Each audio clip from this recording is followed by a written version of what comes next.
बिस्मिल्लाहिर्रहमानिर्रहीम, अस्सलाम वालेकुम। मैं कैसर अहमद राजा। उम्मीद है आपकी तबीयत बिल्कुल ठीक होगी।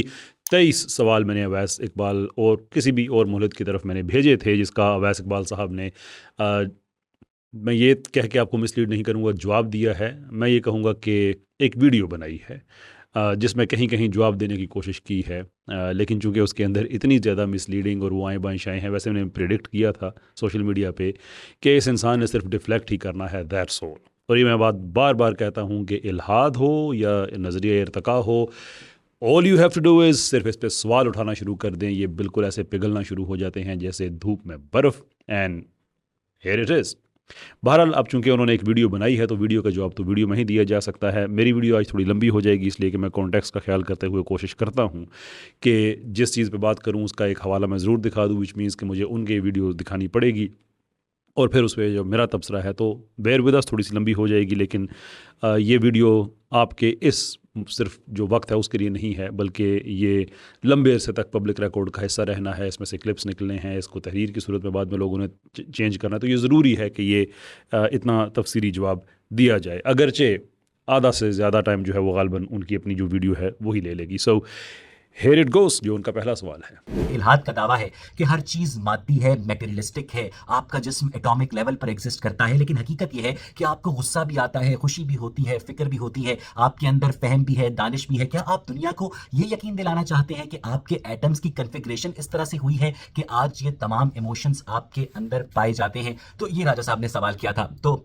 राजा साहब, इल्हाद का ऐसा कोई दावा नहीं है कि हर चीज माती है या माती नहीं है। ये इल्हाद का मसला ही नहीं है। इल्हाद सिर्फ और सिर्फ मजहबी खुदा की मौजूदगी से इनकार का नाम है। जिस मजहबी खुदा का तारुफ आप अपने मजहब के जरिए हमसे करवाते हैं, तो जब हम उस खुदा के मुबैना एट्रीब्यूट्स का मंतकी तज्जिया करते हैं तो हासिल जवाब 0/0 आता है। रही बात कि हमारा जिस्म एटॉमिक लेवल पर एग्जिस्ट करता है या नहीं, तो जनाब हजरत अब्दुल कादिर जिलानी या हजरत मोइनुद्दीन चिश्ती के अलावा छिपकली और चमगादड़ का जिस्म भी एटॉमिक लेवल पर एग्जिस्ट करता है। मगर उसके बावजूद छिपकली और चमगादड़ फिक्र, फहम और दानिश से महरूम है। ये फिक्र, फहम और दानिश या गुस्सा या खुशी उस हायर इंटेलिजेंस की मैनिफेस्टेशन है जो एवोल्यूशनरी चेन के ऊपर खड़े हुए जानदारों में नजर आती है। जैसे आपको मुझ पर गुस्सा आता है कि मैं आपके मजहब को झूठा क्यों कहता हूं, वैसे मुझे भी खुशी होती है कि आप हमारे सवाल पूरी दुनिया में फैलाते हैं। ये गुस्सा या खुशी उस वायरस या बैक्टीरिया को नहीं हो सकती जो आपके गले या बड़ी आंत में एग्जिस्ट करता है। हालांकि वायरस और बैक्टीरिया की एटॉमिक एग्जिस्टेंस से आप इनकार कर सकते हैं न मैं। आपके आखिरी हिस्से से शुरू करते हैं, जो आपने कहा कि हमें गुस्सा आता है कि हम आप हमारे पता नहीं मज़हब को ऐसा कहते हैं वैसा कहते हैं। नहीं भाई, क्यों हमें गुस्सा आएगा? एंटरटेनमेंट पे हंसा जाता है, गुस्सा नहीं आता। हम तो अल्लाह का शुक्र अदा करते हैं कि इतने ज़्यादा स्ट्रेस और डिप्रेशन का जो दुनिया में माहौल बना हुआ है उसमें हमें अवैस इकबाल मिले हुए हैं। तो that's something that we cherish actually. दूसरी बात आपने कही कि आपके सवालात जो हैं वो हमारी तरफ आते हैं। ये जितने भी मुल्हिदीन हैं आमतौर पे जो प्रॉपर डिबेट्स को अवॉइड करते हैं, ये इनका एक तरीका कार होता है कि बीच बीच में ऐसी बातें कह दो कि दूसरा जवाब ना दे। कि जैसे मैं शरारत करके मैं कह दूंगा कि देखे ना जी, मेरा कंटेंट आपके पेज पे आ रहा है तो मेरा तो काम फैल रहा है, तो इससे क्या होगा? इससे होगा ये कि कैसर साहब कहेंगे नहीं नहीं यार, मुझे नहीं करना चाहिए कि मैं उनकी बातों का जवाब दूँ या उनकी वीडियो चलाऊँ। फिर क्या होगा? फिर मैं कैसे कहूँगा यार कैसर ने तो जवाब ही नहीं दिया। But what you don't realise is कि अगर किसी के घर में चूहा, छिपकली, मेंढक कोई इस तरह सी चीज़ आ जाए तो उसको उठा के बाहर फेंक देता है। अब वो इस डर से उसको घर के अंदर तो नहीं रखता कि बाहर वाले लोग क्या कहेंगे कि यार देखो इनके घर में ये था। No sir, we don't think like that. Anyway, आते हैं जो असल सब्सटेंस है उसकी तरफ। आए बाएं शाएं मैं कोशिश करूंगा बीच बीच में से मैं इसको इग्नोर करता रहूं, बट स्टिल योर क्वेश्चन, जो आपने जवाब दिया है वो ये है कि हम तो नहीं कहते कि इल्हाद जो है उसका मटेरियलिज्म का कोई दावा है और ये है और वो है। ये दावा नहीं है आप लोगों का? कभी पढ़ा इल्हाद क्या होता है? No, I don't think so. I don't think you have ever.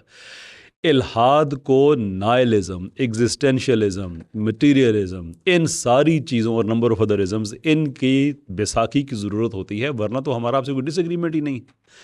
अगर आप लोग मटीरियलिस्ट ना हों तो फिर आपको मानना पड़ेगा कि इमटीरियल या नॉन मटीरियल एंटिटीज़ एग्जिस्ट करती हैं। दैट ऑटोमेटिकली खुदा की तरफ चीज़ पॉइंट करती है।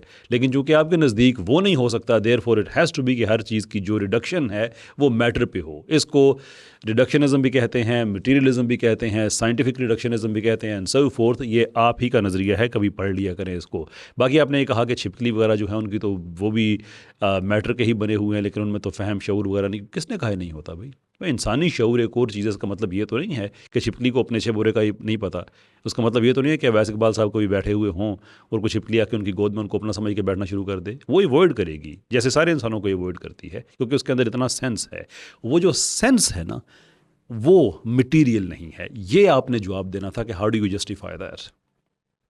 अभी तो पहला ही सवाल था, चलते हैं दूसरे सवाल की तरफ। दूसरा सवाल राजा साहब का यह था कि अगर हर चीज मैटेरियलिस्टिक है तो सेंस ऑफ जस्टिस या मोरालिटी जो है उसे आप किस ग्राउंड में एग्जिस्ट करते हैं, क्योंकि ये सब चीजें तो मेटाफिजिकल है। वाह राजा साहब वाह। राजा साहब, सेंस ऑफ जस्टिस या अखलाकी शऊर मेटाफिजिकल नहीं है, ये उस 1400 ग्राम के दिमाग का फंक्शन है जो आपकी खोपड़ी या स्कल के अंदर पाया जाता है। अगर आपका जिस्म एग्जिस्ट नहीं करेगा तो आपका दिमाग एग्जिस्ट नहीं करेगा। अगर आपका दिमाग एग्जिस्ट नहीं करेगा तो उसमें न्यूरल सर्किट्स की म्यूचुअल कनेक्टिविटी एग्जिस्ट नहीं करेगी, और अगर उसमें म्यूचुअल कनेक्टिविटी एग्जिस्ट नहीं करेगी तो फिर ख्यालात कहां से आएंगे, और उनमें से मखसूस ख्यालात को आप सेंस ऑफ जस्टिस या अखलाकी शऊर भी कहते हैं। वैसे इस सवाल का इल्हाद से क्या ताल्लुक है, और ये भी बताइएगा कि मट्टी के पुतले में रूह फूंकने से आदम कैसे पैदा हुए, और उनकी बाएं पसली से हव्वा नौमा की पैदा हुई थी या 18 साल की। सुभान अल्लाह, क्या ही खूबसूरत बात फरमाई है जनाब हमारे मुल्हिद बेसमर ने, कि जो सेंस ऑफ जस्टिस है वो मेटाफिज़िकल नहीं होता। भाई मेटाफिज़िकल नहीं होता तो वो सेंस जो है, तो या तो सेंस की कोई मटेरियल प्रॉपर्टीज़ हैं तो वो हमें बताएं।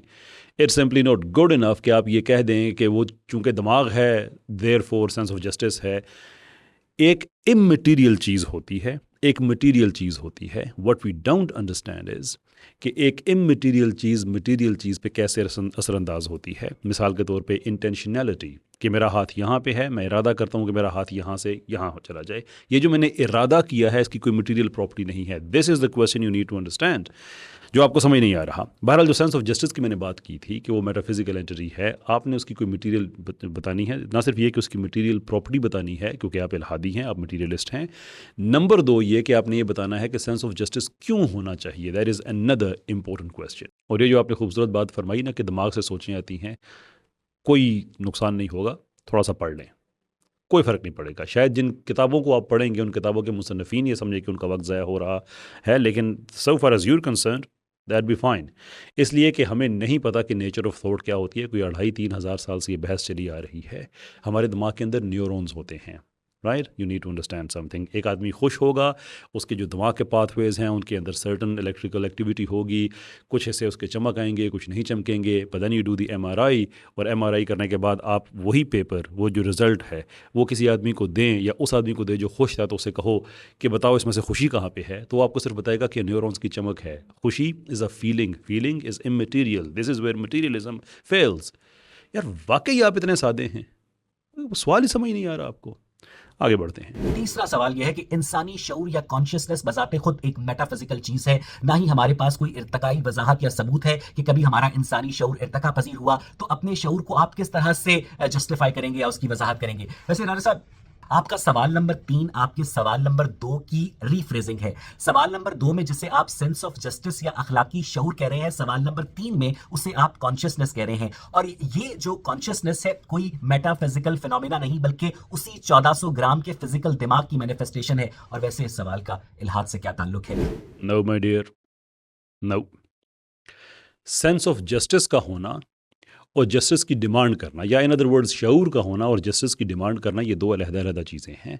शऊर है, लेकिन आप जस्टिस की डिमांड क्यों करते हैं ये एक और चीज़ है। इसलिए कि सारे के सारे नहीं करते हैं। जहाँ नहीं करते ना लोग, उनको हम कहते हैं कि आपने गलत किया है। मिसाल के तौर पे जो स्टेट एथिज़म इम्पोज़ किया गया था फ्रांस में, जिसमें जो कवानीन बने थे, मिसाल के तौर पे laws of suspect and so forth, के एथियस्ट्स ने बेरहमी से मजहबी लोगों को मारा था।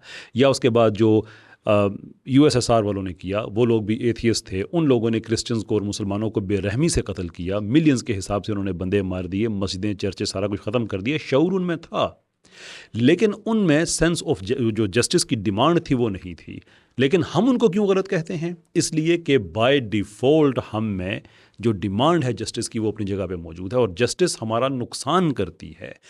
एक आदमी किसी से पैसे छीन ले तो पैसे छीनने वाले का फ़ायदा हो गया इसलिए कि उसके पास पैसे हैं, लेकिन इसके बावजूद ह्यूमैनिटी डिमांड करती है कि जस्टिस होनी चाहिए, इसलिए कि जब जस्टिस नहीं होगी तो बड़ा मसला बन जाएगा। तो हर आदमी जो पैसे छीनने पे कादर है वो फिर भी कहता है जस्टिस होनी चाहिए, हालांकि उसका नुकसान है, क्योंकि अदालत से वो पैसा लेके दूसरे को वापस लौटा देगी और उसको नुकसान भी इसके यानी कि इसको जेल वगैरह में भेजेगी, इसका फर्दर नुकसान होगा। बट डिस्पाइट दैट हमारे अंदर इसकी डिमांड पाई जाती है। ये सवाल करते हुए मुझे अंदाज़ा हो रहा था कि चूंकि इनमें कुछ ना कुछ फ़िलोसॉफिकल डेप्थ पाई जाती है, अगरचे मैं बहुत ज़्यादा जिसे कहते हैं मैं गहराई में नहीं गया, जिसे कहते हैं हाथ हौला रखना, आई डिड दैट, लेकिन मुझे यानी ये तवक्को थी कि कुछ ना कुछ आप स्ट्रगल करेंगे, लेकिन वो इस हद तक स्ट्रगल करेंगे कि आप लफ्ज़ भी नहीं समझ पाएंगे। इसकी मुझे तवक्को नहीं थी, एक्चुअली थी। आगे बढ़ते हैं। चौथा सवाल ये है जनाब कि अगर आप शऊर या कॉन्शियसनेस को दिमाग कहें, जो कि कुछ मुल्हिदीन कहते हैं, तो अगर आपका दिमाग ही बता रहा है कि एथीज़म ही ठीक है या एवोल्यूशन ही ठीक है, तो ये दिमाग एक इर्तिकाई अमल का प्रोडक्ट हुआ, और इर्तिका खुद रैंडम, ब्लाइंड, डायरेक्शनलेस और इरेशनल है, तो आप कैसे उस दिमाग पर एतबार कर सकते हैं कि ये ठीक आपको इन्फॉर्मेशन दे रहा है? बहुत अच्छा सवाल है। वैसे मुझे आप इतने अच्छे सवाल की आपसे तवक्को नहीं थी। अगर दिमाग राजा साहब इर्तिकाई अमल का नतीजा ना होता, तो उसमें ख्यालात के हवाले से, जहानत के हवाले से इतनी वेरिएशन ना होती, आप इतने ज़हीन और मैं इतना कम अकल ना होता। अगर इंसानी दिमाग आपके अल्लाह की तख्लीक होता, तो एहसनुल तकवीम की तख्लीक में यूनिफॉर्मिटी एग्जिस्ट करती, जो कि नहीं है, और जो इस बात का सबूत है कि इर्तिका हुआ और वेरिंग डिग्री ऑफ कॉन्शियसनेस इंसानों में मैनिफेस्ट हुई। और अगर आपको इंसानी दिमाग पर इतना शक है कि वो ठीक इंफॉर्मेशन या एनालिसिस नहीं दे सकता, तो राजा साहब पैगंबर इस्लाम हज़रत मोहम्मद मुस्तफ़ा सल्लल्लाहु अलैहि वसल्लम या हज़रत अबू बकर सिद्दीक या हज़रत उमर फ़ारूक के इंसानी दिमाग उनको ठीक इंफॉर्मेशन और एनालिसिस कैसे दे देते थे? हो सकता है वो जिसे जिब्रील समझ रहे हो वो उनका वहम हो। नहीं राजा साहब? पहले ये कि आपको क्यों हैरत हो रही थी कि मैं आपसे ऐसा सवाल पूछ सकता हूँ, जबकि मेरी जो आपसे डिबेट हुई थी उसमें मैंने आपसे सवाल पूछा था, आपको वहाँ समझ नहीं आया था। You know the interesting thing, कई महीने गुजरने के बाद समझ आपको यहाँ पे भी नहीं आया है। और ये जो आपके जो फरमा रहे हैं कि जो जनाब रिसालत में सल्लल्लाहु अलैहि वसल्लम या अम्बिया बाकी ये सहाबा जो हैं, हम क्यों कहते हैं फिर कि उनको चीज़ उन्होंने ठीक फिगर आउट कर ली होगी। Awais, I have no idea कि किस ज़हनी कैफियत में आपने ये वीडियो बनाया है, पर let me really make it simple for you. Irtika के ज़रिए दिमाग का यानी कि उस प्रोसेस के ज़रिए इवॉल्व होना, ये आप लोगों का नज़रिया है, आप लोगों का, हमारा नहीं है। हम तख्लीक को मानते हैं। ये हमसे ना पूछें कि अम्बिया अपने दिमाग पे क्यों ट्रस्ट करते थे, इसलिए कि अम्बिया का ये दावा नहीं था कि इसके पीछे कोई ब्लाइंड इरेशनल प्रोसेस है। ये आपका दावा है। For goodness sake, you don't even know कि आर्गूमेंट आपका क्या है और हमारा क्या है। जिस आदमी को ये भी नहीं पता वो भी फ़िलासफ़र है। It's your dam argument, not hours. और मुल्हिदीन, जब भी हम सोचते हैं हम ये समझते हैं, इस नतीजे पे पहुंचते हैं कि फ़िक्री तौर पे आप इससे ज़्यादा नहीं गिर सकते, उस वक्त आप एक अवैस इकबाल को लेके आ जाते हैं। यार इससे कहो अपने वीडियोस वेरीफाई करा लिया करे, कम से कम पता तो हो कि किसके आर्गूमेंट को किस पे थोप रहा है। Move on shall we. अगर एथीज़म दुरुस्त है और हर चीज की माहियत मैटर ही है, तो आप एब्स्ट्रैक्ट एंटिटीज की कैसे वजाहत करते हैं? मिसाल के तौर पर मैथ्स की, अगर 2 और 2 4 होते हैं तो हम दिमाग खोलें तो उनमें से किसी न्यूरॉन में हमें कैलकुलेशन होती नजर नहीं आती। अगर हर चीज मटेरियलिस्टिक है तो ये कैलकुलेशन कहाँ हो रही है? आपने सवाल नंबर 2 और सवाल नंबर 3 को दोबारा सवाल नंबर 5 में रिफ्रेज किया है। सेंस ऑफ जस्टिस या अखलाकी शऊर या मैथमेटिकल कैलकुलेशन उसी कॉन्शियसनेस की मैनिफेस्टेशन है जो आपके 1400 ग्राम के दिमाग में एग्जिस्ट करती है। अगर 2 जमा 2 4 इंसानी दिमाग में नहीं होते तो फिर क्या सिदरतुल मुंतहा में होते राजा साहब? नो, ये अलहदा चीज़ें हैं। You just need to understand कि सेंस ऑफ जस्टिस और चीज़ है, शऊर एक और चीज़ है, और हम जो मैथ्स की बात कर रहे हैं यहाँ पे ये एक एब्स्ट्रैक्शन में होने वाली चीज़ है। अगेन मुझे अंदाज़ा था कि आप स्ट्रगल करेंगे इन चीज़ों को समझने में, बट हालात इतने बुरे होंगे, शायद ये मेरा ख्याल नहीं था। आगे मैं कह चुका हूँ मेरा ख्याल था, लेकिन वो ये नहीं था कि वो इस हद तक वो चला जाएगा। मैं जनाब आपसे ये अर्ज़ कर रहा हूँ कि मैथ्स एब्स्ट्रैक्शन में है, वो आपके दिमाग के अंदर नहीं हो रहा। आप जहन की बात कर रहे हैं गालिबन, लेकिन शायद वो लफ्ज़ आपके जहन में नहीं आ रहा था। I don't know what happened there. जो जहन है वो एक और चीज़ है, दिमाग एक और चीज़ है। और ये जो बार बार आप कह रहे हैं 1400 ग्राम 1400 ग्राम, वो 1400 ग्राम उसका होना कोई बड़ी बात नहीं है। हाथी का कुछ 4700 ग्राम से बड़ा होता है, उसको तो बहुत बड़ा मैथमेटिशियन होना चाहिए, उसमें बहुत ज़्यादा शऊर होना चाहिए। अगर ये बार बार ग्राम जो है आप उसी की वजह से कोई तासुर देने की कोशिश कर रहे हैं। सवाल ये था कि abstract entities, how do we make sense of them, where do we ground them. हमारे दिमाग के अंदर तो नहीं है। 2 और 2 4 होते हैं, या आपके किसी दिमाग के न्यूरॉन के अंदर आपको कैलकुलेशन नहीं मिलेगी। इसका मतलब ये नहीं है कि आप अपने जहन से सोच नहीं सकते, सोच सकते हैं, ऑब्वियसली सोच सकते हैं, लेकिन ये सारे का सारा immaterial, non material, beyond material, metaphysical चीज़ें हैं। कोई दिमाग का न्यूरॉन खोले तो अंदर नहीं लिखा हुआ होगा 2 और 2 4 होते हैं। No, That is an abstract thing that you subscribe to. How do you make sense of that as an atheist, as a naturalist, as a materialist? For goodness sake, that is the question. That is the question. पता नहीं सवालों में से ऐसे बीच में से करते करते कैसे, क्योंकि कोई सवाल मेरे जहन में अटक ना जाए, इस तरह से सारी वीडियो बनाती है। Move on, shall we? अगर मोरालिटी की कोई अल्टीमेट फाउंडेशन नहीं है तो हम इसे ऑब्जेक्टिवली क्यों लेते हैं? मिसाल के तौर पर एक मुल्हिद के नजदीक सेंस ऑफ ड्यूटी मुख्तलिफ हो सकती है और दूसरे के नजदीक इस सिरे से हो ही नहीं सकती। आपसे किसने कहा राजा साहब कि मोरालिटी की कोई फाउंडेशन नहीं है? मोरालिटी की फाउंडेशन म्यूचुअल को एग्जिस्टेंस है। मैं किसी को कत्ल नहीं करूंगा ताकि मैं भी कत्ल होने से महफूज रह सकूं। मैं किसी का माल चोरी नहीं करूंगा ताकि कोई मेरा माल भी चोरी ना करे। मैं किसी की औरत का रेप नहीं करूंगा ताकि कोई मेरी औरत का रेप भी ना करे। और ये यूनिवर्सल मोरालिटी पूरे इंसानी समाज में एग्जिस्ट करती है। और माफ कीजिए कि अगर आप सिर्फ अल्लाह के खौफ से किसी औरत पर जिनसी हमला नहीं करते तो आप सिर्फ और सिर्फ एक मॉरल इंसान नहीं है, बल्कि जंजीरों के साथ बंधे हुए जानवर हैं। जिसको आप मोरालिटी कह रहे हैं वो एक्चुअली यूटिलिटी है कि मैं किसी के साथ बुरा इसलिए ना करूं क्योंकि मेरे साथ बुरा ना करे। इसका मतलब ये है कि आपके नज़दीक इस बात की अहमियत नहीं है कि आप किसी के साथ बुरा ना करें, क्योंकि वो एक प्रोसेस है। आपके नज़दीक अहमियत नतीजे की है कि कोई मेरे साथ बुरा ना करे, विच मीन्स कि अगर इस प्रोसेस को चेंज करके आप सेम नतीजा अखज़ कर लें तो फिर इस प्रोसेस की कोई अहमियत नहीं रहती है। मिसाल के तौर पे आप अपने शहर, अपने मुल्क के सबसे ताकतवर इंसान बन जाएं, हज़ारों लाखों लोग आपकी सिक्योरिटी पे वो तैनात हों, आपके पास पैसा इतना ज़्यादा हो, आप कुछ भी चाहें आप कर सकें, तो फिर आप किसी औरत का रेप करें, कत्ल करें, कुछ भी करें, चूँकि आप सेफ़ हैं, आपकी फैमिली सेफ़ है, then why would you not? That is the question. जो मोरालिटी है, अगर आप इसको ग्राउंड नहीं करते हैं किसी ऑब्जेक्टिव ज़ात में और हर आदमी उसे सब्जेक्टिवली नफसी और दाखिली तौर पे लेता है, तो वो ज़ाती आरा कहलाएंगी, मोरालिटी नहीं कहलाएगी। इसलिए कि मेरी ज़ाती राय में कत्ल करना शायद जायज़ हो, आपकी में शायद जायज़ ना हो, आपकी में शायद रेप करना जायज़ हो, मेरी में ना हो, and so fourth. So the point is completely different. और अपनी जो कंसिस्टेंसी है आपकी, उसको बरकरार रखते हुए आप इसको भी नहीं समझ पाए। मोरालिटी और यूटिलिटी में फ़र्क हुआ करता है। जैसे आपने कहा कि ये यूनिवर्सली सेम है हर जगह पे, तो यूनिवर्सली सेम होने का मतलब ही ये है कि ये ट्रांसेंड करती है। अगर ये यूनिवर्सली सेम ना हो तो फिर हर आदमी की अपनी राय होनी चाहिए। But it isn't, which means that we ground it in a transcendent being which is objectively verifiable, which is the reason कि हम एक दूसरे से डिसएग्री कर सकते हैं।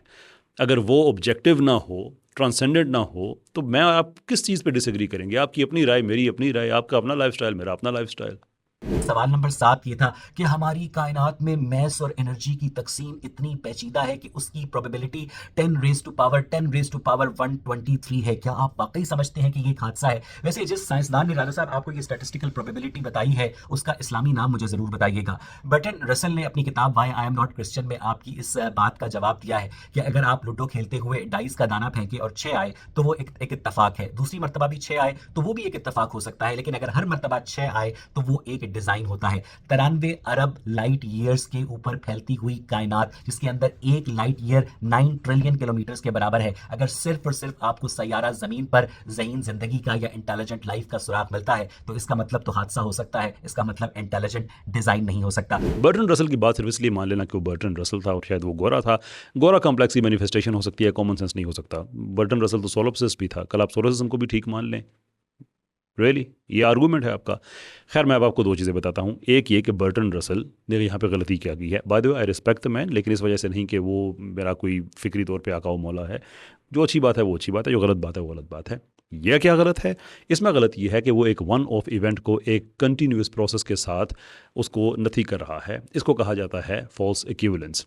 इट इज़ वेरी ट्रू कि एक डाइस आप लें, लूडो का एक दाना है, आपने उसको फेंका, 6 आ गया, फिर 6 आ गया, कभी 5 आ गया, कभी कोई ना कोई एक तो आएगा out of the balance of probabilities. That is fine. लेकिन इसमें मेरा एक तफसीली वीडियो आने लगा है, सीखो बाय कैसर अहमद राजा, जो हमारा दूसरा चैनल है एवोल्यूशन की सीरीज़ के बाद, जिसमें ज़्यादा तफसील से मैं एक्सप्लेन करूँगा। But for now let me compare that कि जो एक वन ऑफ इवेंट होता है वो एक ऑन गोइंग प्रोसेस से उसका कंपैरिजन नहीं किया जा सकता। तो मिसाल के तौर पे आपने लूडो के दाने फेंक दिए और आपने कहा कि इसमें से 100 दाने हैं, आई बिलीव कि शायद उसमें से 6-7 होंगे ऐसे जिसका 6 आ जाए, तो वो 6 आ गया तो कोई ऐसी बड़ी बात नहीं है, दैट्स ऑल फाइन।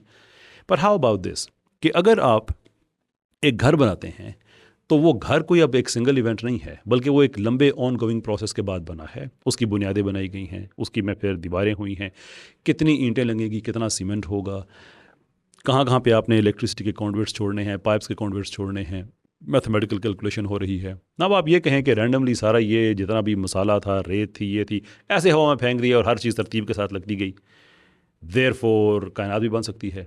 भाई ये भी नहीं हो सकता, वो भी नहीं हो सकता। You need to understand one of event is a different thing. लेकिन जो कॉम्प्लेक्स प्रोसेसेस होते हैं, इससे आप उसकी मिसाल नहीं दे सकते। In that regard Bertrand Russell was absolutely wrong. उसकी मिसाल दे रहे हैं आप भी गलत हैं। और दूसरे आपने कहा कि इसका जो नाम, जो मुसलमान साइंसदान है उसका नाम बताएं। वो साइंसदान है, वो मुसलमान नहीं है, उसका नाम है रॉजर पेनरोज। लेकिन वाकई आपने संजीदगी के साथ ये पूछा है कि उसका इस्लामी नाम बताएं। अगर इस्लामी नामों पे जाना है तो आपको अवैस इकबाल, मुफ्ती और हाजी और पता नहीं क्या कहना शुरू कर दिया जाए। अगर नामों पे ही जाना है तो point I am making is संजीदगी से बात किया करें। आपका जो इंटेलेक्चुअल क्रेडिट है वो पहले ही बहुत बुरा है।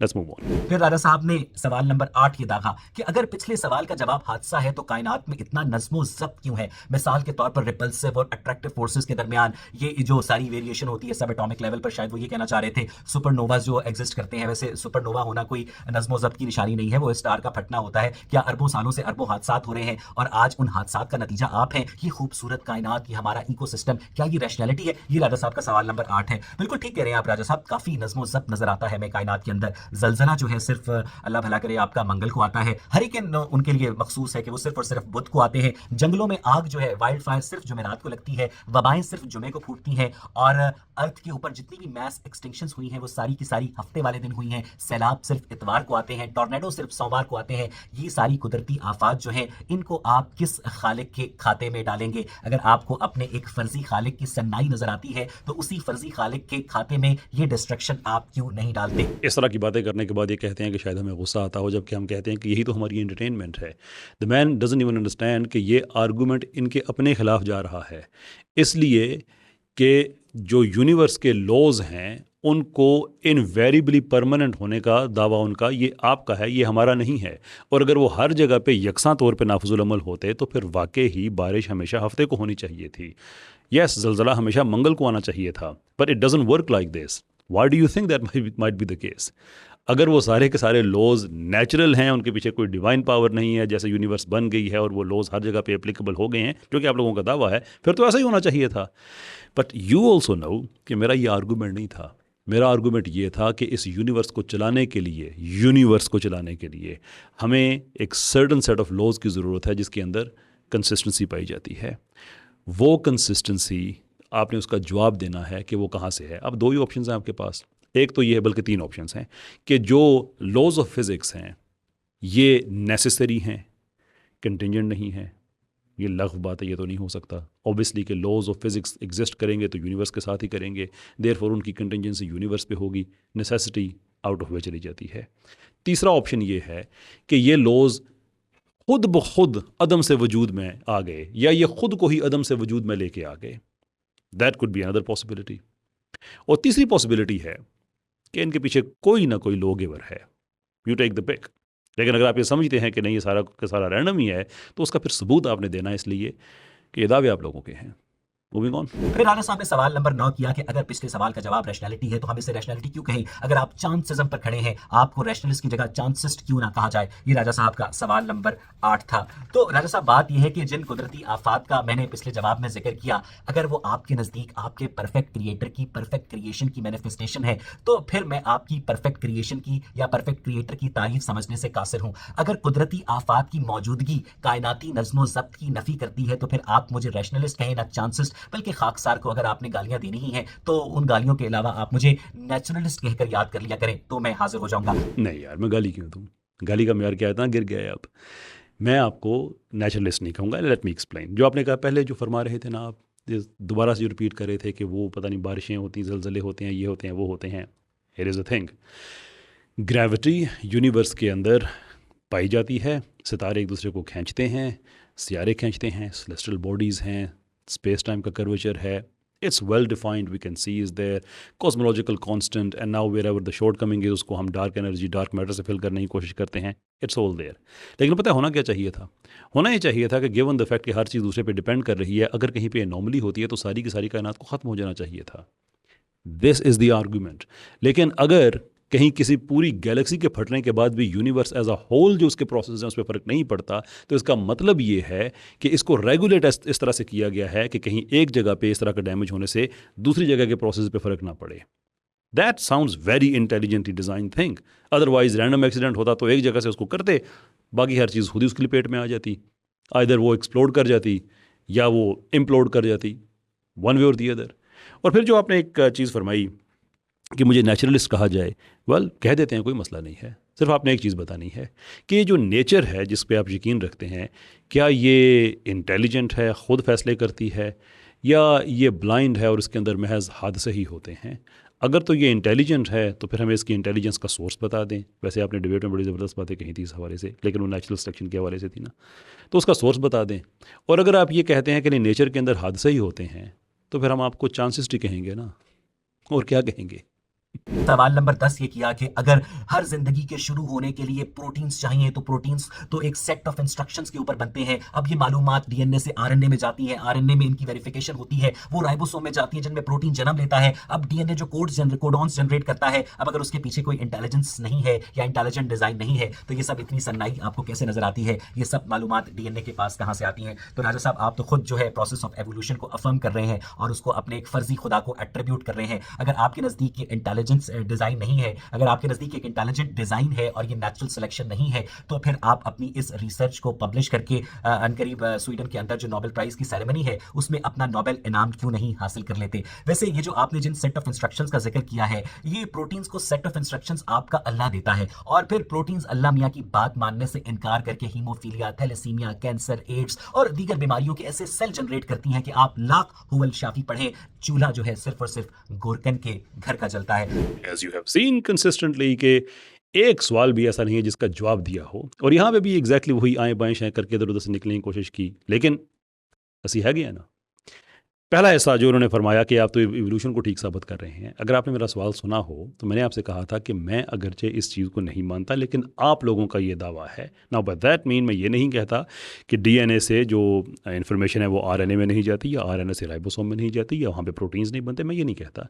मैं ये कहता हूँ कि जो दावा सेंट्रल डोगमा ऑफ बायोलॉजी का आप लोगों का है, उस पे अब रिसर्च इतनी ज़्यादा हो चुकी है कि वो दावा जो है वो टेनेबल नहीं है। पर्टिकुलरली साल 2024 में जो रिसर्च पेपर्स आए हैं वो तो साबित करते हैं कि this is not how it works, लेकिन दावा तो आप लोगों का है। तो उस दावे के आप दलील में आपने बताना है कि ये डीएनए वो इंस्ट्रक्शंस कैसे जनरेट करता है रैंडमली, वो कैसे डीएनए गेट्स इट राइट। मतलब अगर ये हो कि अगर उसकी करोड़ों अटैम्प्ट्स में से कोई एक आधी अटैम्प्ट बीच में से ठीक निकल आए तो बंदा कहता है या हो सकता है सेल डिवीजन के दौरान कोड्स आगे पीछे हो गए दिस एंड दी अदर। लेकिन अक्सरियत यानी मोस्ट ऑफ द टाइम्स उसका अगर वो ठीक आ रहा है, और कहीं कहीं उसमें अगर कहीं गड़बड़ हो भी जाती है, और मैं थैलेसीमिया वगैरह की बात नहीं कर रहा, मैंने कि अगर कहीं पे गलत इंस्ट्रक्शंस आ जाती हैं for the production of proteins, तो एविडेंस यही है कि उसके पास जो आम तौर पे इन्फॉर्मेशन आती है वो ठीक आती है, और उसके बाद फिर आरएनए वो उसको कॉपी करता है, उसको वेरीफाई करता है। आरएनए कोई शऊर नहीं, कोई सेंस नहीं, but somehow it does that. और उसके बाद राइबोसोम को पता चल जाता है कि इस कोड का मतलब ये है कि मैंने फ़लाँ प्रोटीन जनरेट करनी है, और इसके पीछे कोई इंटेलिजेंस नहीं, कोई कुछ नहीं। ये वो मौजज़ात हैं जिन पे आप लोगों के यकीन है। ये आप लोगों ने साबित करना है कि येस ये मौजज़ा बिल्कुल ऐसे ही काम कर रहा है। और बाय द वे वो जो लोग कहते हैं ना कि जब से कैमरा नहीं बना तब से जब से कैमरा बना है तब से मौजज़ात होना बंद हो गए हैं, ये मौजज़ात एक्चुअली हम मोलेकुलर लेवल पे जो हमारे पास रिकॉर्डिंग डिवाइसेस हैं उन्हीं में ही देखते हैं, और जो सेल के अंदर जहाँ है, सो ब्यूटीफुल दैट इज़। लेकिन वो सवाल तो अपनी जगह पे रह गया भाई कि डीएनए इन्फॉर्मेशन कहाँ से लेके आता है। ये आपने अपने एथियस्ट को बताना है कि समहाउ वो कर सकता है। डिफ्लेक्शन से तो काम नहीं चलेगा। You still have to answer the question, not just this one, every question before this as well. आगे बढ़ते हैं। फिर राजा साहब ने सवाल नंबर 11 किया कि अगर नेचुरल सिलेक्शन सर्वाइवल के लिए बेस्ट ट्रेड्स को सिलेक्ट किया करता है तो हमारी जो रैशनैलिटी है या कॉग्निशन है उनमें से किसी का ताल्लुक सर्वाइवल के साथ नहीं है, ये क्यों सिलेक्ट हुए? मुझे नहीं पता राजा साहब कि आप कॉग्निशन या रैशनैलिटी के बगैर किसी भी मसले को हल कैसे करते हैं, सॉल्व कैसे करते हैं। अगर आपके नजदीक मसाइल को हल करना सर्वाइवल का दूसरा नाम नहीं है तो फिर कॉग्निशन या रैशनल एबिलिटी जो है वो नॉन सर्वाइविंग ट्रेड्स हुए। तो फिर ये नॉन सर्वाइविंग ट्रेड्स आपके अल्लाह मियां ने इंसानों को क्यों दिए हैं? मुझे इस सवाल का जवाब जरूर दीजिएगा। जैसे छिपकली और बैक्टीरिया करते हैं, याद है जवाब अपना। It is a thing. Survival और थ्राइवल दो अलहदा अलहदा चीज़ें होती हैं। सवाल ये है कि नेचुरल सिलेक्शन अगर सिर्फ उन ट्रेड्स को ही सिलेक्ट करती है या उनको उनकी जो म्यूटेशंस हैं जिनका फिनोटाइप ऐसे ट्रेड्स होते हैं जो कि सर्वाइवल के लिए ज़रूरी हैं, तो फिर हमारे पास जो चीज़ें आज दुनिया में मौजूद हैं, जो हमने अपनी अकल, रीजनिंग, रैशनैलिटी, कॉग्निटिव फैकल्टीज़ को यूज़ करते हुए बनाई हुई हैं, उनका ताल्लुक सर्वाइवल से नहीं है। मिसाल के तौर पे आप हवाई जहाज़ ना बनाएं तो आपकी सर्वाइवल उससे कुछ गड़बड़ नहीं हो जाएगी। ऐसा नहीं है कि दुनिया की हर स्पीशीज़ आपको मारने के लिए लगी हुई और आप हवा में उड़ रहे हैं, आपने एक मशीन बना ली है because this is how you survive. That's not the case. Wifi के बगैर आप सर्वाइव कर सकते हैं, मोबाइल फ़ोन के बगैर आप सर्वाइव कर सकते हैं, चांद पे जाने के जो हम इक्विपमेंट बनाते हैं, rockets this and the other, उसके बगैर हम सर्वाइव कर सकते हैं। We have done all those things. Music के बगैर सर्वाइव कर सकते हैं, शायरी के बगैर कर सकते हैं, लेकिन this is the human creativity जो शायरी भी करती है, जो कोडिंग भी करती है, जो डिवाइसेस बनाती है, टेक्नोलॉजी बनाती है, और उनमें से किसी का ताल्लुक सर्वाइवल से नहीं है। आपकी नेचुरल सिलेक्शन यहाँ पे आके जवाब दे देती है कि अगर उसका कंसर्न सिर्फ सर्वाइवल से है तो फिर ये सारी चीज़ें why are they selected for what possible reason. और हम इंसान ही इतने स्पेशल क्यों हैं कि एक रीछ, एक बंदर वो ऐसी चीज़ें नहीं बनाता, हम ही बनाते हैं। Answer the dam question. एक सवाल का भी आप अगर जवाब दे दें, आएँ बाएँ शाएँ की ये जुगतबाजी और डिफ्लेक्शन के बगैर, कोई यानी कि जो आप बातें कर रहे हैं, अगर ये ना करें, एक जवाब दे दें, तो शायद इल्हाद के दामन में कुछ ना कुछ इज़्ज़त रह जाए। होगी वो इज़्ज़त नहीं, लेकिन खैर आप उसे इज़्ज़त कह सकते हैं। Move on. फिर राजा साहब ने सवाल नंबर 12 डाला, अगर जिंदगी बेमकसद है तो फिर निहिलिज्म भी दुरुस्त हुआ। अगर कोई अपनी जिंदगी को अज खुद मकसद दे सकता है तो हमारे पास ऐसा कौन सा ऑब्जेक्टिव मॉरल फ्रेम है जिसकी बुनियाद पर हम फैसला करेंगे किसी एक की जिंदगी की इंटरप्रिटेशन को गलत कह सके। अगर किसी एक को गलत कह सकते हैं तो वो तो ह्यूमैनिटी को ट्रांसेंड करेगी। अब अगर हर चीज मादी है और कुछ मेटाफिजिकल नहीं, तो आप किस तरह अपने मॉरल फ्रेम को ग्राउंड करेंगे जिसकी बुनियाद पर आप किसी काम को गलत या दुरुस्त करेंगे। तो राजा साहब, मैं आपको पहले भी बता चुका हूं कि जो मोरालिटी होती है उसकी बुनियाद कोई भी डिवाइन मॉरल फ्रेम नहीं होता है। मोरालिटी की बुनियाद म्यूचुअल को एग्जिस्टेंस होती है। ये एक मोरालिटी है कि आप दूध में मिलावट नहीं करेंगे, ये एक मोरालिटी है कि आप खाने पीने की अशिया में मिलावट नहीं करेंगे, ये एक मोरालिटी है कि आप अद्वियात जो है खालिस बनाएंगे, ये एक मोरालिटी है कि आप किसी को कत्ल नहीं करेंगे या किसी का माल चोरी नहीं करेंगे। अगर आपके नज़दीक ये मोरालिटी जो है, ये सब कुछ करने के लिए आपको डिवाइन गाइडेंस की ज़रूरत है, तो फिर मुझे बताइएगा कि चीन के लोग, जापान के लोग ये डिवाइन गाइडेंस कहाँ से हासिल करते हैं? वेरी गुड क्वेश्चन कि चीन और जापान के लोग ये डिवाइन गाइडेंस कहाँ से यूज़ करते हैं। और ऐसा सवाल वो आदमी पूछा करता है कि जिसको एक्चुअली हमारे आर्गूमेंट का पता नहीं होता। That is almost every other atheist. हम ये कहते ही नहीं है कि आप मुसलमान हो जाएंगे तो आपके अंदर मोरालिटी आ जाएगी, बल्कि हम ये कहते हैं कि हर इंसान ही मॉरल ज़िंदगी गुजारता है। सवाल ये है कि उसको मॉरल ज़िंदगी गुजारने की ज़रूरत तो नहीं है, इसके बावजूद वो मॉरल ज़िंदगी गुजारता है। और ये बात मैं आगे कह चुका हूँ कि यूटिलिटी इज़ नॉट मोरालिटी। अगर आप सोसाइटी पर कंट्रोल हासिल कर सकते हैं तो करने के बाद जो मर्जी करें। अगर सेफ्टी ही आपका कंसर्न है, एल्ट्रुइज़म की कोई गुंजाइश ही नहीं बचती है, नन व्हाट्सोएवर। तो अगर यही कंसर्न है कि आप सेफ़ हो जाएं और आपकी फैमिली सेफ़ हो जाए, तो फिर आप पावरफुल बन के सारी दुनिया पे वैसे हुकूमत करना शुरू कर दें, जो मर्जी उनके साथ करें। But morality is something else. This is when something you do something for the greater good at the personal cost. ठीक, ये होती है मोरालिटी। अब जो आपका सवाल है बीच में, यानी कि आपने जो कोशिश की है जवाब देने की कि अच्छाई बुराई और ये सारी चीज़ें, देखें, ट्राई टू अंडरस्टैंड। जब मैं कहता हूँ एक चीज़ अच्छी है तो ये मैं एक मॉरल लैंग्वेज इस्तेमाल कर रहा हूँ। आप कहते हैं एक चीज़ बुरी है तो आप एक मॉरल लैंग्वेज इस्तेमाल कर रहे हैं। And that is the point you are missing. क्या चीज़ है जो हमें बताती है कि ये अच्छा है या ये बुरा है? This is what you need to understand. अगर कोई ऐसी चीज़ नहीं है जिसमें मोरालिटी को ग्राउंड करते हैं, तो आपका अपना अच्छा, मेरा अपना अच्छा, आपका अपना बुरा, मेरा अपना बुरा। Try to understand. दुनिया में एथियस्ट ने सबसे ज़्यादा कत्ल किए हैं, हम उनको बुरा कहते हैं। किस बेस पे कहते हैं? होपफुली आप भी कहते होंगे। किस बेस पे कहते हैं? इसलिए कि हमारे पास एक शेयर्ड सेंस ऑफ जस्टिस है, शेयर्ड सेंस ऑफ मोरालिटी है, जिसको म्यार बनाते हुए कहते हैं। और वो म्यार सबका है। क्योंकि सबका म्यार है इसलिए सबका ज़ाती नहीं हो सकता। बिल्कुल ऐसे ही जैसे दो वकील एक दूसरे के खिलाफ अदालत में लड़ सकते हैं, लेकिन उनका म्यार एक कानून है जो उन दोनों को ट्रांसेंड करता है। वो उनकी ज़ाती राय नहीं होती है, वो उनके ऊपर एक चीज़ होती है। तो अगर मोरालिटी हमारे ऊपर एक चीज़ नहीं है तो फिर ज़ाती राय है आपका अपना, मेरा अपना, झगड़ा किस चीज़ का? लेकिन अगर हमारे ऊपर है तो इसका मतलब यह है कि हमें ग्राउंड किसी ऑब्जेक्टिव चीज़ में करना होगा। और अगर वो ऑब्जेक्टिव चीज़ एग्जिस्ट करती है तो जाहिर सी बात है कि वो ऑब्जेक्टिव चीज़, यानी कि जो मोरालिटी है, वो ऑब्जेक्टिवली अगर एग्जिस्ट करती है तो फिर जिसने ये सिस्टम बनाया है, that has to be someone who is above us, someone who transcends us, जिसको हम अल्लाह कहते हैं। सवाल नंबर 13 में राजा साहब ने मुझसे पूछा कि अगर इलाहा दुरुस्त है तो ये सिर्फ एक हादसे का बाय प्रोडक्ट है, तो हम सिर्फ एक हादसे की बाय प्रोडक्ट हैं। अगर हम महज स्टार डस्ट है तो हम दुनिया को बेहतर बनाने की तगोदौ क्यों करते हैं और गुर्बत या सफरिंग क्यों खत्म करते हैं। मुझे लगता है कि आपको ये सवाल इतनी दूर अमेरिका भेजने की जगह अपने पड़ोस में चीन से पूछना चाहिए, जिसकी जो मुल्हिद पॉपुलेशन है दिन रात अपनी जिंदगी को बेहतर बनाने के लिए तगोदौ करती रहती है। क्योंकि राजा साहब, जो जिंदगी का मकसद है वो जिंदगी है, और मुझे नहीं लगता कि अगर आप मरने के बाद किसी फर्जी जिंदगी के ऊपर बिलीव करते हैं तो उसकी वजह से आपको अपनी मौजूदा जिंदगी को बेहतर बनाने का हक खत्म हो जाता है। तो द क्वेश्चन कि हमें क्या ज़रूरत पड़ी हुई है कि अपनी ज़िंदगी को बेहतर करने के लिए तगोदो करें। आंसर, ये उन लोगों से पूछें जो अपनी ज़िंदगी को बेहतर करने की तगोदो कर रहे हैं। सबको पता है कर रहे हैं, हर इंसान कर रहा होता है। Every person does that. That's not the question. Question is why. अगर हम बहरहाल सिर्फ एक स्पेक ऑफ डस्ट हैं, एक बाय प्रोडक्ट हैं, कोई मकसद नहीं है ज़िंदगी का, एवरीथिंग इज़ मीनिंगलेस, मरने के बाद हमारे एटम्स ही ज़मीन के अंदर गल मिल जाएंगे, तो why even try to develop systems. और सिर्फ अपनी ज़ाती ज़िंदगी की बात नहीं कर रहे हैं। Why do we try for education, school, universities, अच्छे अस्पताल, ये सारी की सारी चीज़ें बनाने की हमें क्या ज़रूरत पड़ी हुई है? अदालतें बनाने की क्या ज़रूरत पड़ी हुई है? ज़िंदगी का ओवरऑल म्यार बेहतर करने की क्या ज़रूरत पड़ी हुई है? When everything is meaningless, I mean why do you struggle with these basic questions? ये मुश्किल क्वेश्चन नहीं था। कुछ थे मुश्किल बीच में, ये वाला नहीं था।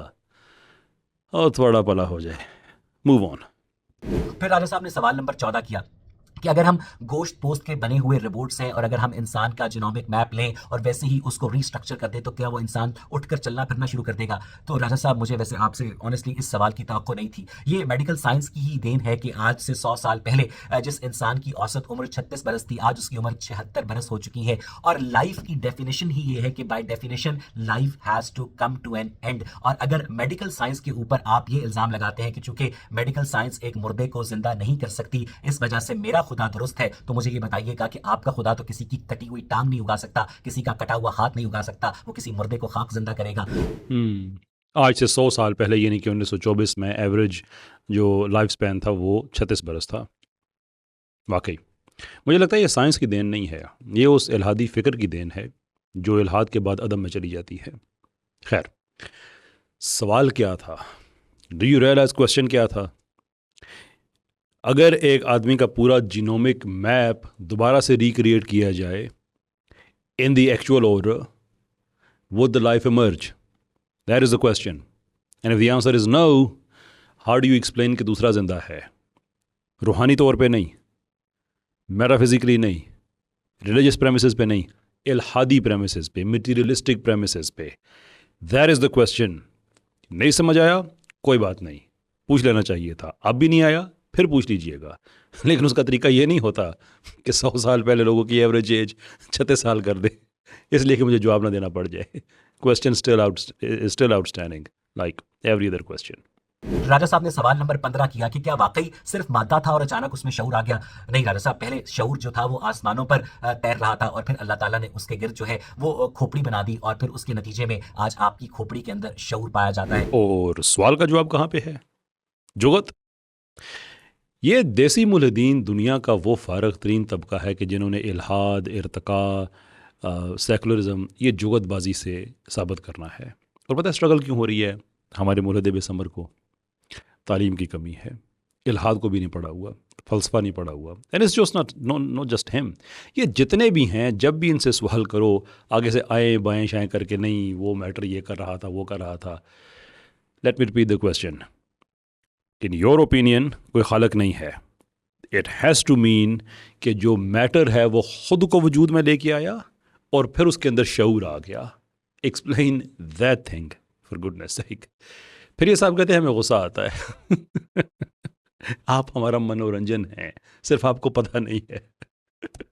फिर राजा साहब ने सवाल नंबर 16 किया कि मुल्हिदीन के पास क्या सबूत है कि ये कायनात और उसके तमाम कवानीन फाइन ट्यूनिंग के जरिए खुद ब खुद वजूद में आए हैं। राजा साहब, अगर आप कभी भी साइंस के तालिब इल्म रहे हैं, जो कि मुझे नहीं लगता कि आप कभी भी रियल साइंस के तालिब इल्म रहे हैं, अगर आप रहे होते तो ऊँट के पेशाब को बायसे शिफा ना कराते रहे होते या डॉक्टर अब्दुल सलाम की क्रेडिबिलिटी के ऊपर सवाल ना उठा रहे होते। साइंस जो है ना वो हाउ को एड्रेस करती है, वाई साइंस का मसला नहीं है। वाई जो है फिलॉसफी या रिलीजन की पैराडाइम है। तो जिसको आप जिस वजह कायनात को आप खुदा कहने के ऊपर बज़द हैं अपनी नन्ही सी जिद किए बैठे हैं, हमारे नज़दीक साइंस का ये प्रॉब्लम ही नहीं है कि ये बिग बैंग कैसे हुआ, बिग बैंग का मुहर्रिक क्या था। ये वो होली ग्रेल है जिसको अभी भी दुनिया के साइंटिस्ट सॉल्व करने से कासिर हैं। और अगर दुनिया के साइंसदान जो है बिग बैंग की वजह जानने से कासिर है, तो उसका ये कैसे मतलब हो गया तो कि उसकी वजह आपका वो अल्लाह ताला है जो एक दिन अदम में बैठा था, हालांकि आप अदम में एग्जिस्ट ही नहीं करते, और फिर वो उसने अरबी जबान में कुन फयकून कहा और अदम से इस कायनात को वजूद में ले आया।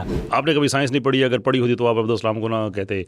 डॉक्टर टहूफ भी मेरे ख्याल में वो भी मुसलमान ही होंगे और उन्होंने भी साइंस नहीं पढ़ी होगी, जो ये कहते हैं कि डॉक्टर अब्दुल को कुछ बेचारे को नहीं पता था कि किस चीज़ पे अवार्ड मिला। वो तो समझ ही हो रहे थे साहब कि किसी और चीज़ पे मिला था, न्यूट्रिनोज पे मिला था। ये भी जो है वो डाल दे इस पे कि वो भी मुसलमान थे और उन्होंने भी शायद साइंस नहीं पढ़ी हुई थी। हालांकि डॉक्टर टहूफ वो आदमी हैं कि जिनकी वजह से बाकी इन तीनों को, वाइनबर्ग को भी, ग्लाशो को भी और डॉक्टर सलाम को भी अवार्ड मिला था। पता नहीं कौन लोग हैं यार। फिर जो मेरा सवाल था उसकी तरफ भी तवज्जो कर दें कि क्या ये लॉज ख़ुद को अदम से वजूद में लेके आए थे। अब इसका ताल्लुक साइंस से नहीं है, इल्हाद से है, क्योंकि इल्हाद का ये नज़रिया है कि कोई खालिक नहीं है और ये जो चीज़ें हैं ये बस खुद ब खुद वजूद में आ गई हैं। And I am asking you, कैसे आ गई हैं?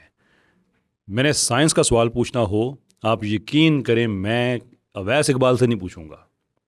कोई देसी साइंटिस्ट है ना जिसको साइंस की अलफ बे पता है, उसको भी मैं अवॉइड करूंगा, क्योंकि वो यहाँ पे सब कॉपी पेस्ट ही चल रहा है। मैंने देख लिया है। मैंने पाकिस्तान के जो देसी इर्तकाई हैं, साइंसदान हैं, आम तौर पे मैंने इनकी रिसर्च पे इनाडिला पढ़ी हुई है। किसी ने 6 गैमेट्स निकाले हुए हैं, वो शेर अली साहब, परवेज़ हुद साहब, उन्होंने अपनी तरफ से कोई बग़ैर आर्किया और TRGs वगैरह के उन्होंने ट्री ऑफ लाइफ बनाया हुआ है, और कहीं पे उन्होंने अपनी तरफ से जो यूकैरियोट्स वगैरह का जो सीक्वेंस है वो भी उल्टा किया हुआ है। तो ये वो लोग हैं जिन्होंने कोई साइंस पढ़ी है और ये भी टोटल फारग हैं, पैदल हैं। तो मैं उनको भी मैं कोशिश करूँगा ज़हमत ना दूँ। आपको तो मैं छोड़ दें, 13 में भी नहीं है आप, 3 में भी नहीं, 13 में भी नहीं, किसी और में। जो सवाल था उसकी तरफ तवज्जो दें कि क्या ये सारे कवानीन, इतने फाइन ट्यून कवानीन, ये ख़ुद को वजूद में लेके आए थे? Answer that dam question. आएँ बाएँ शाएँ ना। सवाल नंबर 17 राजा साहब ने किया कि अगर इल्हाद का मुकदमा स्केप्टिसिज्म के ऊपर खड़ा है तो आप खुदा का इनकार तयक्कुन से कैसे कर सकते हैं? स्केप्टिसिज्म में यकीन नहीं है, अगर यकीन से कर सकते तो यकीन रखना तो खुद एक मेटाफिजिकल चीज़ है। राजा साहब मैं आपको समझा कर थक गया हूँ कि प्लीज़ अपनी मेटाफिजिकल की डेफिनेशन जो है वो दुरुस्त कर लें, क्योंकि जो यकीन है या स्केप्टिसिज्म है वो इंसानी जहन के अंदर जनरेट होता है, और ये इंसानी खोपड़ी के अंदर जो 1400 ग्राम का दिमाग है उसका इंटरनल फंक्शन है किसी चीज़ के ऊपर शक पैदा होना या किसी चीज़ के ऊपर यकीन होना। और हम आपके दिए हुए दलाइल की रोशनी में खुदा का रद्द करते हैं, क्योंकि जिस खुदा का तारुफ आप हमसे कराते हैं वो इतना मज़हका खेज है कि वो हमारे मंतकी तज्जिए के ऊपर पूरा नहीं उतरता। यकीन जहन की पैदावार है, तो जहन की मटीरियल प्रॉपर्टीज़ क्या होती हैं? आप अगर मुझे ये बता देना कि जहन एग्जैक्टली होता कहाँ पे है इंसान के जिस्म के अंदर, ये भी बहुत बड़ी बात होगी। इनफैक्ट ये बहुत बड़ी बात होगी इसलिए कि इस पे भी कोई हज़ारों साल से बहस चल रही है कि जहन और दिमाग में क्या फ़र्क होता है। यस, ओवर सिंप्लीफाई करने के लिए हम कह देते हैं कि दिमाग हार्डवेयर है और जहन उसका सॉफ्टवेयर है, but that of course is not the case. No one even knows the nature of mind. But to say कि ये बस माइंड की का एक प्रोडक्ट है जो यकीन है, देयर फोर बाकी सारी गलाते मट्टी पाओ, नहीं। इसी पे तो हम मट्टी, इस पे तो एग्जैक्टली इसी चीज़ पे तो हम मट्टी उठाने आए हैं कि आप लोगों के बड़े बड़े दावे हैं, हम मट्टी ज़रा हटाएं, नीचे देखें निकलता क्या है।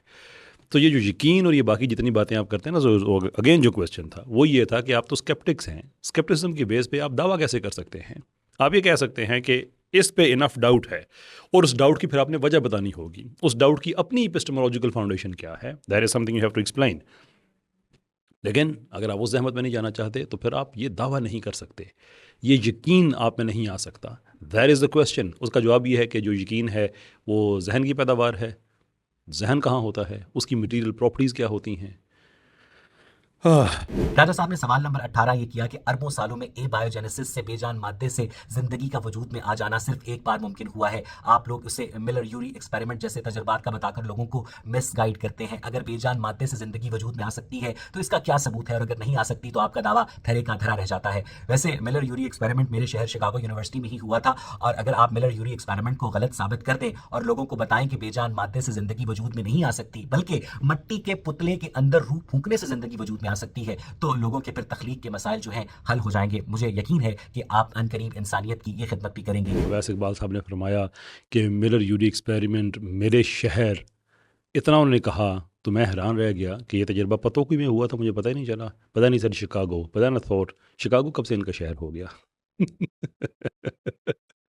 और मेरा शहर शिकागो, अच्छा ठीक है, जो आपका शहर शिकागो है ये तो आपको पता चल गया, तो थोड़ा यूरी मिलर एक्सपेरिमेंट को थोड़ा पढ़ ही लें। अब मैं बताऊंगा नहीं, होमवर्क आप लोगों ने खुद करना है। मैं अब वीडियोस बना बना के इस पर थक चुका हूं कि उसमें कितनी गैसेस गलत इस्तेमाल की गई थी, विच इज़ द रीज़न कि 1950 के अवाइल में इस तजर्बे को जब किया गया और 1970 में ये जब पता चला कि जो गैसेस थी इमोनिया, सॉरी मैं बाकी का नाम नहीं बताता, वगैरह, ये गलत कॉम्बिनेशन था। जो प्राइमोर्डियल माहौल था ज़मीन का अरबों साल पहले, उसमें ये गैसेस का कॉम्बिनेशन इस तरह से नहीं था।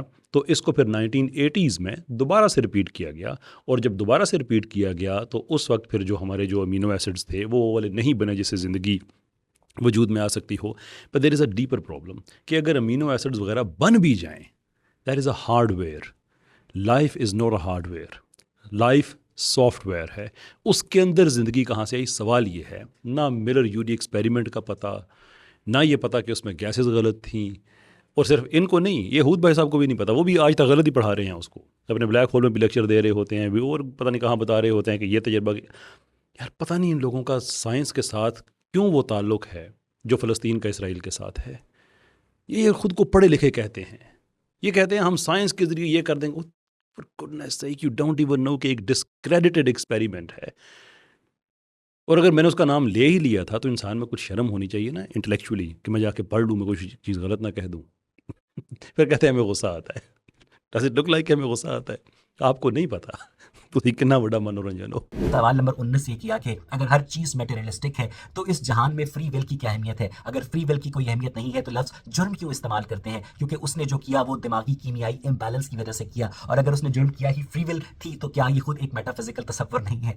वैसे राजा साहब, इल्हाद का जुर्म से क्या ताल्लुक है? अगर कोई भी इंसान जो है म्यूचुअल को एग्जिस्टेंस के उसूलों से इनहिराफ करेगा, अपने हिस्से से बढ़कर माल कमाने की कोशिश करेगा, किसी को अपनी इंटरनल सेटिस्फैक्शन के लिए कत्ल करेगा या किसी का रेप करेगा, तो उसके दिमाग के बैलेंसेस या इम्बैलेंसेस मालूम करने की जगह स्टेट हरकत में आएगी और उसे सजा देगी। मुझे नहीं समझ आती कि जिस चोर के हाथ काटने का हुक्म आपके पैगंबर देते हैं, क्या उसके आपके पैगंबर को अंदाज़ा नहीं था कि उस चोर की जो फ्री विल है उसने उसे इस बात के ऊपर उकसाया कि वो चोरी करे? और अगर आपके अल्लाह ताला ने पहले से ही उसकी किस्मत में चोरी करना लिख दिया था तो फिर उस मुजरिम की फ्री विल कहाँ पर एग्जिस्ट करती है? और इल्हाद का जराइम की दुनिया से जो ताल्लुक आपने इस्टेब्लिश करने की कोशिश सिर्फ और सिर्फ इसलिए की है कि आप सवालों की गिनती पूरी कर सकें, तो राजा साहब आप उसमें बुरी तरह से नाकाम हुए हैं। इस अल्फाज की सारी गर्द के अंदर कहीं जवाब भी था? नोप। लेकिन अब तक आपको आदी हो जाना चाहिए कि यहाँ पे आपको सिर्फ अल्फाज की गर्द ही मिलेगी। सवाल बड़ा क्लियर है, वेरी वेरी क्लियर क्वेश्चन, कि अगर आप लोग फ्री विल को डिनाई करते हैं, विच यू हैव टू, इसलिए कि उसका ताल्लुक ह्यूमन एजेंसी के साथ है, और ह्यूमन एजेंसी के बारे में आप लोग खुद कहते हैं कि कोई ह्यूमन एजेंसी नहीं, गोश्त पोस्ट के तुम रिपोर्ट हो, ये आपका रिचर्ड डॉकिंस कहता है। That is all you are, there is nothing more to it. तो इसका मतलब ये है कि हर चीज़ प्री डिटरमेंट है। अगर हर चीज़ प्री डिटरमेंट है तो फिर जुर्म का तस्वर कहाँ से आता है? ये असल सवाल ये है। That is the actual question. कहते हैं इल्हाद का जुर्म से क्या ताल्लुक है? मैं अगर आप फ़िक्री तौर पे पूछें तो इल्हाद बजाते खुद एक फ़िक्री जुर्म है, but you wouldn't know that. कभी मौका मिला आपको, तो खैर नहीं तो है, किसी और को अगर मौका मिला तो ज़रूर जवाब दीजिएगा, how do you make sense of free will in a purely materialistic world?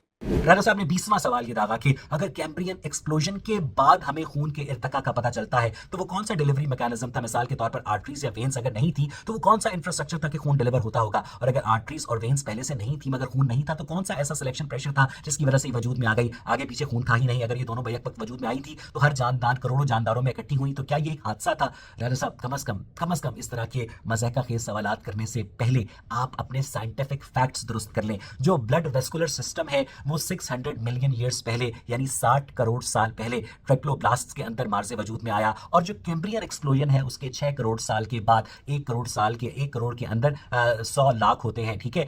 वो 54 करोड़ साल पहले कैम्ब्रियन एक्सप्लोजन हुआ, यानी ब्लड वेस्कुलर सिस्टम की एवोल्यूशन में, अपीयरेंस में और कैम्ब्रियन एक्सप्लोजन के दरमियान 6 करोड़ साल का गैप है। और वैसे अगर आपके नजदीक की एवोल्यूशन गलत है तो फिर हमें ये बताइएगा कि मट्टी के पुतले में रूह फूंकने से आदम कैसे पैदा होता है, और उसकी बाएं पसली से हव्वा 9 माह की पैदा हुई थी या 18 साल की। मेरा सवाल सुनने के फ़ौरन बाद जब जल्दी जल्दी आप गूगल पे गए और आपने लिखा कि जो खून है इसकी इवोल्यूशन कहाँ से हुई, या जो पहला आपने वहाँ पे वेब पेज पढ़ा या जो एक छोटा सा नोट आता है right at the top of the page, उसको पढ़ने के बाद आपने कहा yes got him.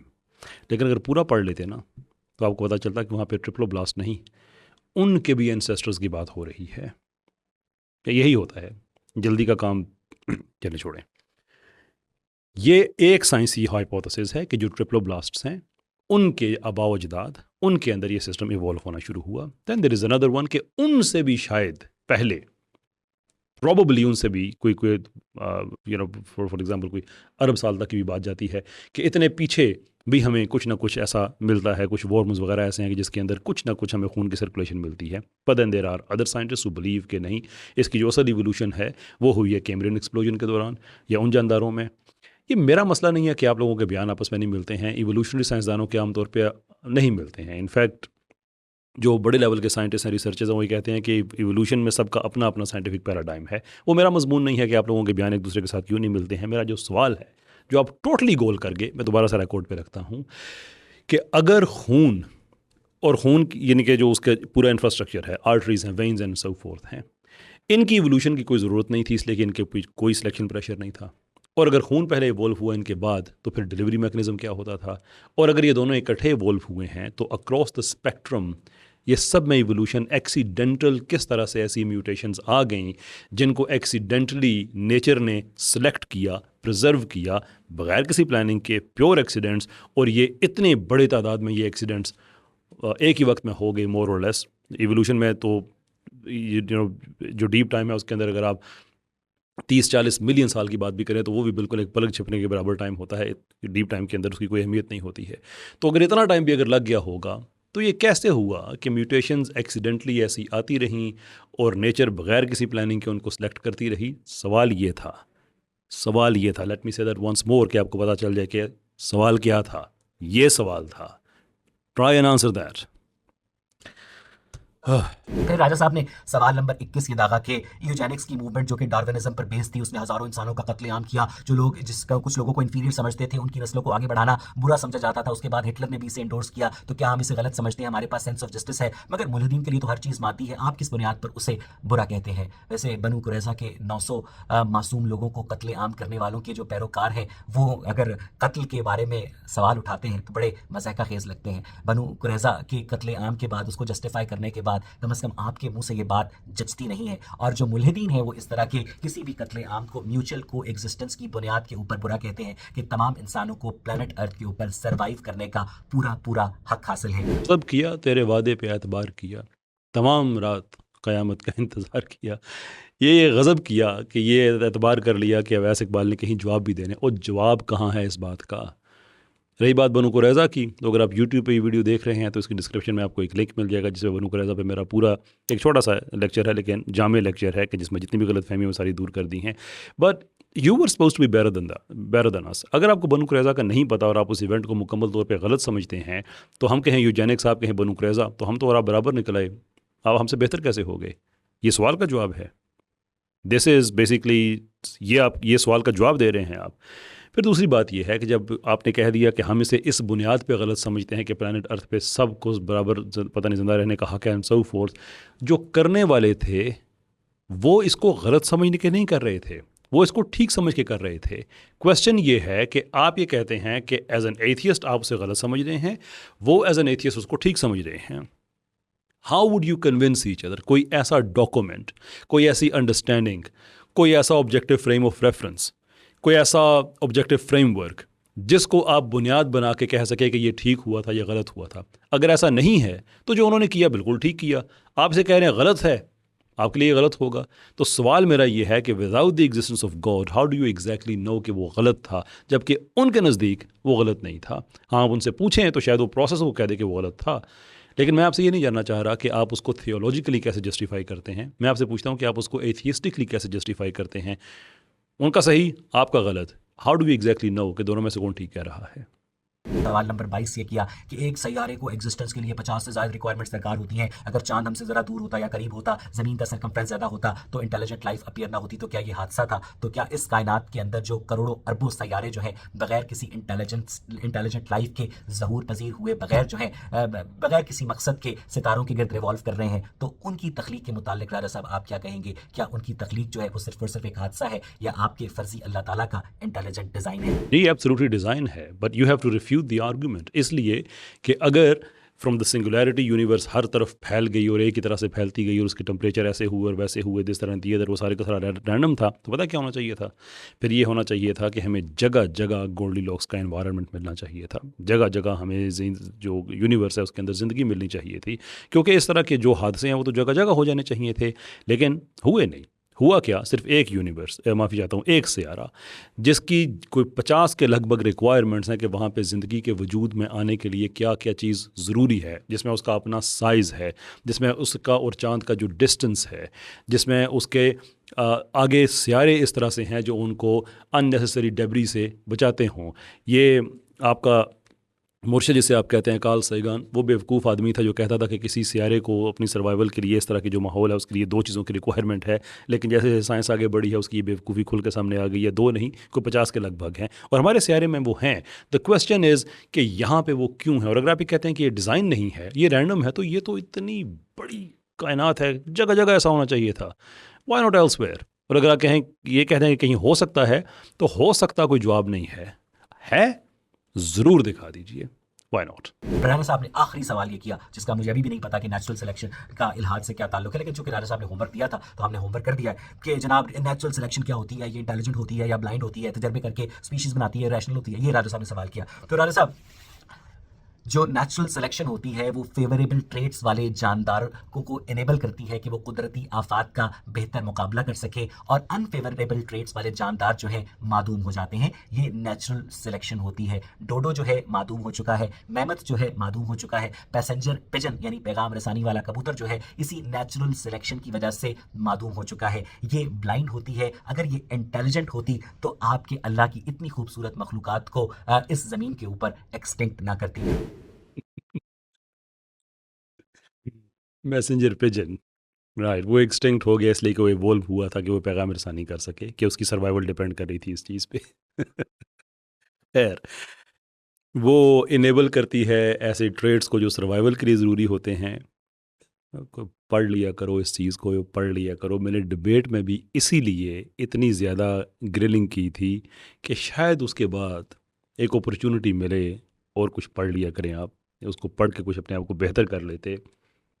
Natural selection select trades को नहीं करती है, म्यूटेशंस को करती है डार्विनी नज़रिए के मुताबिक, क्योंकि जो ट्रेड्स होते हैं वो फिनोटाइप होता है उस जीनोटाइप के इस तगय्युर को जिसको नेचर प्रिजर्व करती है।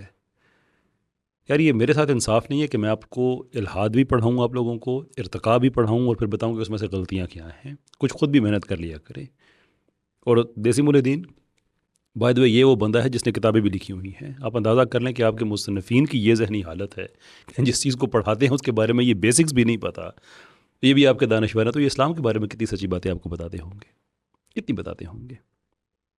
खैर, अब मैं इससे आगे क्या कह सकता हूँ कि नेचर इनेबल करती है ट्रेड्स को और जस्ट लाइक दैट, और शायद वो ब्लाइंड भी होती है, इंटेलिजेंट भी होती है, और पता नहीं क्या क्या होती है। देखिए, मैं तो आप लोगों से ना मोहब्बत में कहता हूँ ਤੁਹਾਡਾ भला हो जाए, लेकिन मुझे यकीन है कि डार्विन अगर होता यहाँ पे तो उसने यही कहना था, ਤੁਹਾਡਾ ਕੱਖ ना रवे, खज्जल करके रखता तुसी मैनू।